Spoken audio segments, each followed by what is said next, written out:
नमस्कार दोस्तों। Art visual art में आप सभी का एक बार फिर से स्वागत है।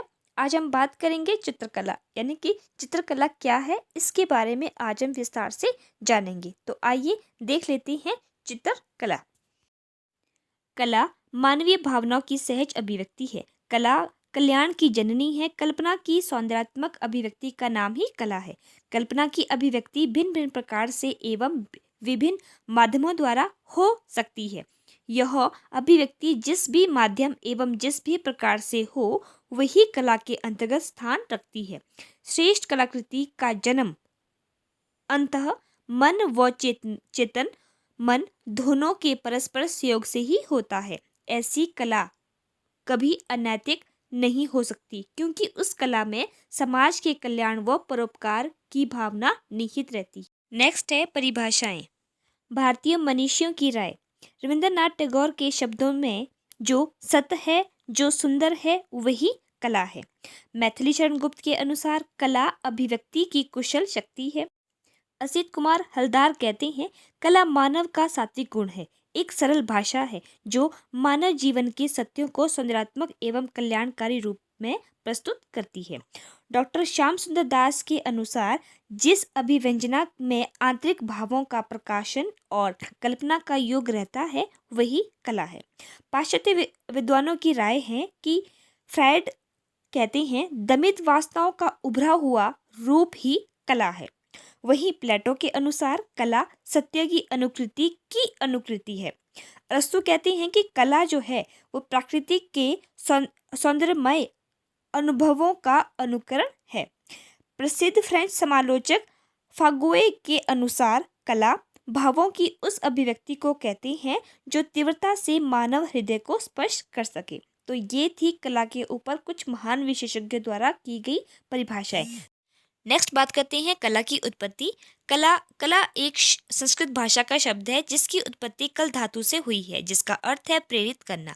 कुछ विद्वान इसकी उत्पत्ति कड़ धातु से मानते हैं, जिसका अर्थ होता है प्रसन्न करना। सबसे पहले कला शब्द का प्रयोग ऋग्वेद में हुआ था और अंग्रेजी में आर्ट शब्द का प्रयोग 13वीं शताब्दी में हुआ है, परंतु 17वीं शताब्दी में कला का प्रयोग संगीत कला, मूर्तिकला, चित्रकला, नृत्य कला, काव्य तथा भाषण आज के लिए हुआ है। यूरोप में कला को आर्ट कहा जाता है।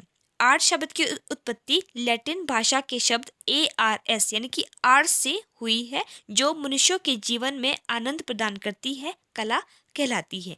शिल्प और कला दोनों शब्दों का प्रयोग भरत मुनि ने अपने नाट्यशास्त्र में किया है। अब हम बात करते हैं कला के प्रकार, यानी कि कला को कितने भागों में बांटा गया है।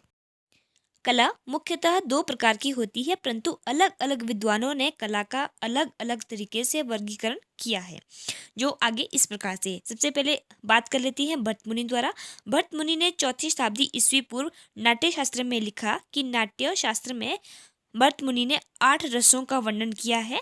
भरत मुनि ने कला को 2 भागों में बांटा है, जिसमें है सबसे पहला है मुख्य कला और गौण कला। नेक्स्ट है पाणिनि। पाणिनि ने भी अष्टाध्यायी ग्रंथ लिखा है और पाणिनि ने कला को भी 2 भागों में बांटा है। पहला है कारुकला यानी कि उपयोगी कला। उपयोगी कला वह कला होती है जो हमारे जीवन को व्यतीत करने में काम आती है, जैसे कुम्हार का बर्तन बनाना, सुनियार का आभूषण बनाना इत्यादि। और दूसरी होती है चारुकला यानी कि ललित कला। ललित कला वह कला होती है जिसमें सौंदर्य की अनुभूति होती है। यह 5 प्रकार की होती है। सबसे पहले है स्थापत्य कला यानी कि भवन निर्माण, और दूसरी है मूर्ति कला यानी कि हाई रिलीफ और लो रिलीफ, और तीसरी है चित्रकला जिसमें चित्र, रंग, रूप आदि आकार शामिल होते हैं, और चौथी है संगीत कला यानी कि जो कि ध्वनि प्रधान होती है, और पांचवी है आपकी काव्य कला यानी कि जिसमें अर्थ प्रधान होता है। नेक्स्ट है हिगल। हिगल ने भी कला को 2 भागों में बांटा है। सबसे पहले है दृश्य कला और श्रव्य कला। दृश्य कला यानी कि दृश्य मतलब देखना यानी कि देखने की कला, और श्रव्य मतलब सुनना और सुनने की कला, जैसे कि संगीत हो गया। तो हिगल ने स्थापत्य कला को निम्न श्रेणी की कला माना है और काव्य कला को उच्च श्रेणी की कला माना है। नेक्स्ट है 4th नंबर पे अरस्तु, और अरस्तु ने भी कला को मुख्यतः 2 भागों में डिवाइड किया है, और जिसमें सबसे पहले है ललित कला और दूसरी है आपकी उदार कला। क्षेमेंद्र एक कश्मीरी पंडित का एक ग्रंथ लिखा है और कला विलास नामक ग्रंथ में उन्होंने 64 उपयोगी कला, 32 पुरुषार्थ यानी कि धर्म, अर्थ, काम, मोक्ष संबंधी कलाएं और 64 वैश्याओं की कला, 64 सुनारों की कला और 10 चिकित्सकों की कला और 16 कायस्थों की कला और इस प्रकार से 100 कलाओं का वर्णन उन्होंने अपने इस कला विलास नामक ग्रंथ में किया है। अभिनव गुप्त ने अभिनव भारती नामक ग्रंथ लिखा है जिसमें भरत मुनि के नाट्यशास्त्र की व्याख्या की गई है। अभिनव गुप्त ने 9 रसों को बताया है और उन्होंने 9वां रस जो है वो शांत रस को बताया है, जबकि भरत मुनि ने अपने नाट्यशास्त्र में केवल 8 रसों को ही बताया है।